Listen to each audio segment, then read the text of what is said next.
The prison alarm screamed so loudly that every person inside the wall stopped moving. Red emergency lights flashed across the cold gray hallways. Steel doors slammed shut one after another. Armed officers rushed in every direction, shouting into their radios. "Lock every exit. Nobody leaves this prison." The control room checked every security camera again and again. But it was already too late. A prison cell that should have held one of the most watched inmates in America was empty. The bed looked untouched. The bars were still locked. The heavy steel door had never been forced open. The security cameras had never shown anyone leaving. The guards stared at each other in shock. "How is this possible?" one officer whispered.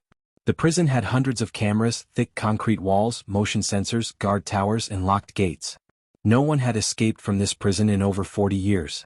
Yet somehow, one man had vanished without leaving a single clue behind. Every guard had followed the rules. Every security check had been completed. Every door had been locked. So how had the escape plan fooled every single guard? As investigators searched the empty cell, one officer noticed something strange under the prisoner's pillow. It was a folded piece of paper. He slowly opened it. His face turned pale. The note contained only 6 words. "You watched me. Never my plan." The room fell completely silent. Nobody knew what those words really meant. But they were about to find out. 8 months earlier, the man everyone would later search for was named Ethan Brooks. He was 38 years old and had spent most of his life making terrible choices. Unlike many prisoners, Ethan was not known for fighting or causing trouble. He spoke quietly. He followed orders. He kept his prison cell clean. Most guards believed he had finally accepted his sentence. That was exactly what Ethan wanted them to believe. Every morning he woke up before sunrise. He made his bed with perfect corners. He ate breakfast without complaining. He worked in the prison library where he repaired damaged books and organized shelves. The officers liked having him there because he never argued. He even helped other inmates learn how to read. Many guards began saying the same thing. "Brooks is one of the easy ones." Those words made Ethan smile inside. Easy prisoners received less attention. Less attention created opportunities. Still, prison life was hard. The walls were cold. The days were long. Every hour followed the same routine. Breakfast, work, count, lunch, exercise, count again, dinner, lockdown. Week after week, nothing seemed to change. But Ethan noticed everything. He watched which officers always arrived early. He learned which guards liked coffee so much that they spent an extra few minutes talking in the break room. He noticed that Officer Daniel Carter always checked cell block C exactly 3 minutes later than everyone else. 3 minutes did not sound important. But Ethan knew that sometimes 3 minutes could change everything. He never wrote anything down. Instead, he remembered every detail inside his head. He counted footsteps. He counted keys. He counted camera movements. Most cameras slowly turned from left to right before repeating the same motion again. Nobody else seemed to care. Ethan cared. Every afternoon in the library, he quietly repaired old books with glue, tape, and thread. One day while fixing a history book, he noticed something interesting. The cover was thicker than it looked. Someone had hidden a folded newspaper clipping inside many years ago. It told the story of a famous prison escape from decades before. The escape had failed. But one sentence caught Ethan's attention. The guards expected prisoners to attack the walls. They never expected them to attack their own routine. Ethan read that sentence over and over. Then he carefully placed the newspaper back inside the book. That night he could not sleep. He kept thinking about routines. Not walls. Not locks. Not fences. People. Every prison depended on people doing the same things every single day. People could be predicted. Maybe security could be predicted too. The next morning, Ethan began paying even closer attention. He watched meal carts, laundry deliveries, medical visits, maintenance workers, cleaning crews. Nothing escaped his eyes. Weeks turned into months. His behavior never changed. He smiled politely. He thanked the guards. He volunteered for extra library work. Soon, Officer Carter trusted him enough to leave him alone for several minutes while organizing storage shelves. Other officers started calling Ethan the model prisoner. Exactly what he wanted. Then one rainy afternoon, something happened that almost nobody noticed. A maintenance worker entered the library to repair a broken ceiling light. He carried a large toolbox. As he finished the repair, one small metal screw rolled across the floor and disappeared beneath a bookshelf. The worker looked for it. He couldn't find it. Finally he shrugged. "It's only one screw," he said before walking away. The guards barely looked up.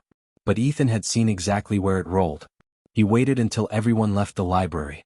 Slowly he knelt beside the shelf. His fingers reached into the darkness beneath it. Then he smiled. The tiny screw rested in the palm of his hand. At that exact moment, a loud voice echoed from the hallway. "Ethan, stay where you are."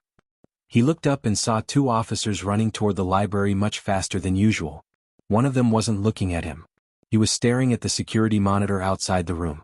Something unexpected had just appeared on the prison cameras. The two officers rushed into the library so quickly that Ethan barely had time to stand. His heart pounded. The tiny metal screw was still hidden inside his closed hand. "Step away from the bookshelf," Officer Daniel Carter shouted. Ethan slowly raised both hands. "What happened?" he asked calmly. Neither officer answered. Instead, they stared at a security monitor mounted near the library door. One of the cameras outside cell block B had suddenly gone black. For nearly 30 seconds, nobody could see the hallway. The officers immediately called the control room. "Camera 12 is down. Send maintenance now." As the guards hurried out of the library, Ethan quietly slipped the small screw into the cuff of his work pants. Nobody noticed. A few minutes later, the camera was working again. The prison returned to normal. The officers believed it had simply been a technical problem. But Ethan had learned something important. Even the strongest prison could not stop small mistakes. Machines failed. People got distracted. And every distraction created a tiny window of opportunity. Over the next several weeks, Ethan continued acting like the perfect inmate. He never broke a rule. He never argued. He never gave the guards a reason to suspect him. Inside his mind, however, he was building something much bigger than anyone imagined. Every evening after lockdown, he replayed the day's events in his memory. Officer Carter always checked the cells in the same order. Officer Ryan Lewis always talked with another guard outside the control room for exactly 2 minutes before changing shifts. The food carts arrived every day at nearly the same time. Laundry was collected every Tuesday and Friday. Medical supplies came every Wednesday morning. Maintenance workers entered only when equipment failed. Everything followed a pattern. And patterns could be predicted. One afternoon, while repairing another damaged book, Ethan carefully removed several loose threads from its binding. The missing threads were so small that no one would ever notice. Over the next month, he collected more tiny threads from damaged books that were already being repaired. He twisted them together whenever he was alone. Little by little, the bundle became longer and stronger. It looked like nothing more than a piece of old string. The prison staff saw only a hard-working librarian fixing old books. They never realized he was studying every tool he touched. Glue, tape, cardboard, string, paper clips, broken pencils. Nothing was wasted. Nothing was ignored. Then came family visit day. Visitors filled the prison lobby. Children hugged their fathers. Wives cried. Parents prayed that one day their sons would return home. Ethan had no visitors. He simply watched from across the room. That was when he noticed something unusual. One young boy accidentally dropped his toy puzzle onto the floor. Several small plastic pieces scattered everywhere. A guard helped pick them up. Everyone laughed. The moment lasted only seconds. But Ethan noticed how quickly every officer nearby looked toward the child instead of watching the inmates. It was human nature. People always looked toward sudden movement. That simple fact stayed in Ethan's mind. Days later, Officer Carter stopped beside Ethan's library desk. "I've got good news," Carter said with a smile. "We're expanding the library storage room. You've earned enough trust to help organize it." Ethan nodded politely. "Thank you, officer." The storage room was rarely used. Old shelves filled the walls. Broken chairs waited to be repaired. Boxes of worn-out books were stacked from floor to ceiling. Most people would have seen a dusty room. Ethan saw something different. Privacy. For nearly 20 minutes each afternoon, he worked there by himself while the officer remained outside the door. Not because the guards were careless. Because Ethan had spent months earning their confidence. Inside the storage room, he carefully studied every shelf, every wall, every vent, and every lock. He wasn't looking for a tunnel. He wasn't trying to break through concrete. He was looking for something far more valuable. Understanding. He wanted to know exactly how every part of the prison worked. One afternoon, he heard maintenance workers talking outside. "The old electronic lock keeps sticking. We'll replace it next month. It still works, but it's getting worn out." The workers walked away. Ethan said nothing. He simply remembered every word. That evening, another prison count began.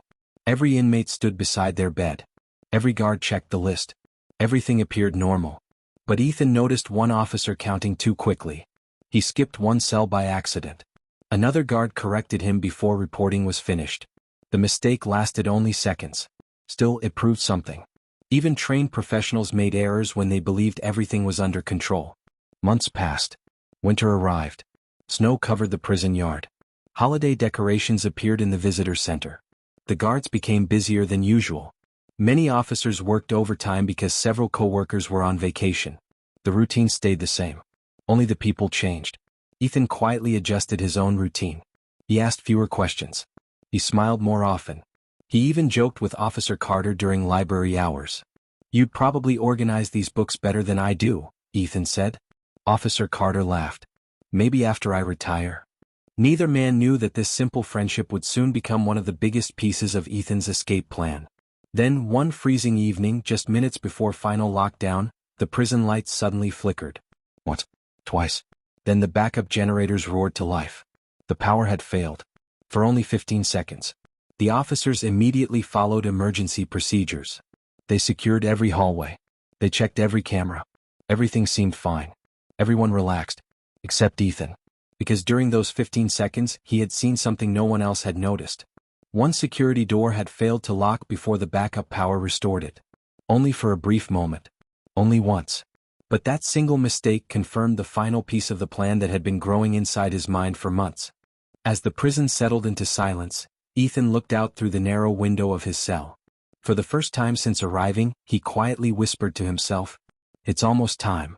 Just then, a loud crash echoed from somewhere deep inside the prison, followed by panicked voices and the sound of running boots racing through the corridors.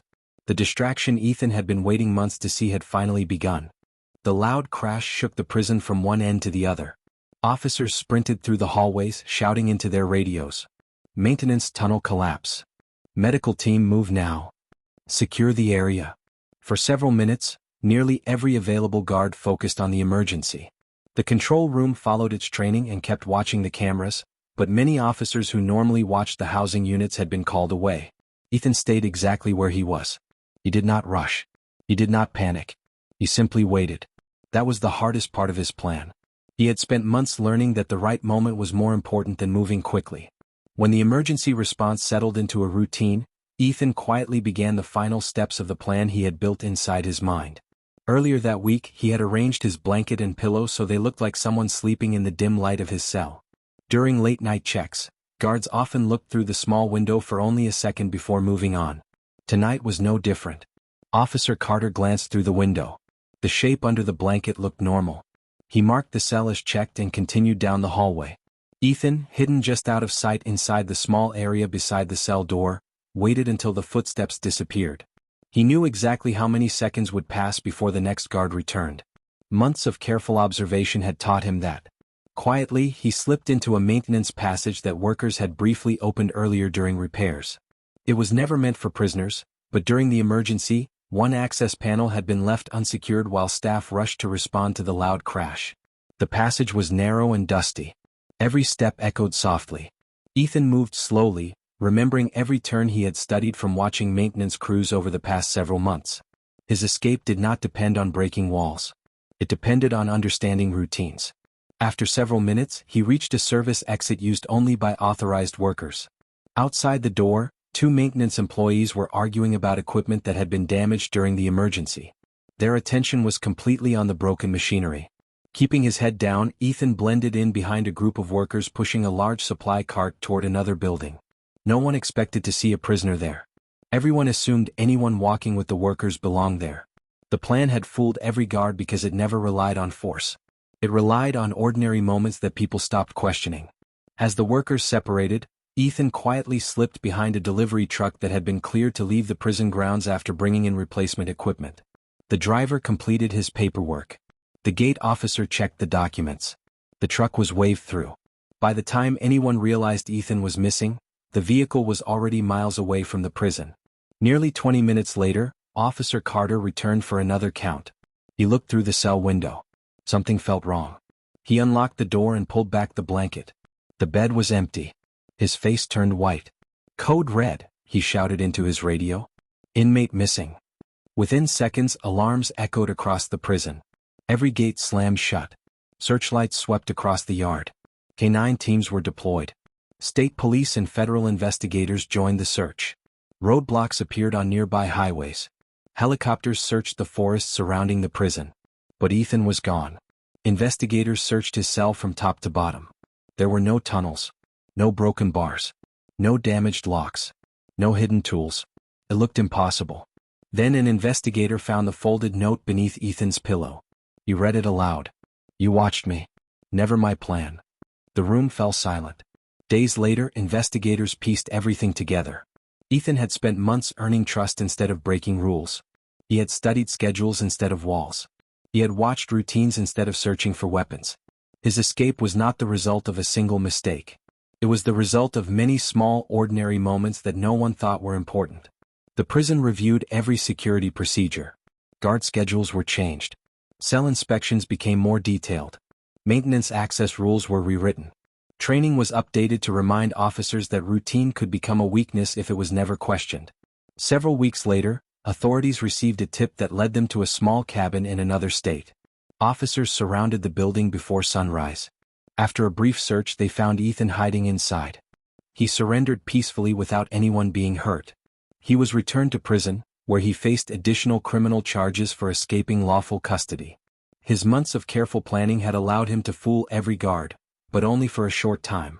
In the end, the escape became one of the most studied prison security cases in the country, reminding correctional officers that paying attention to routines is just as important as building stronger walls. The lesson was clear. Even the most carefully planned escape can eventually come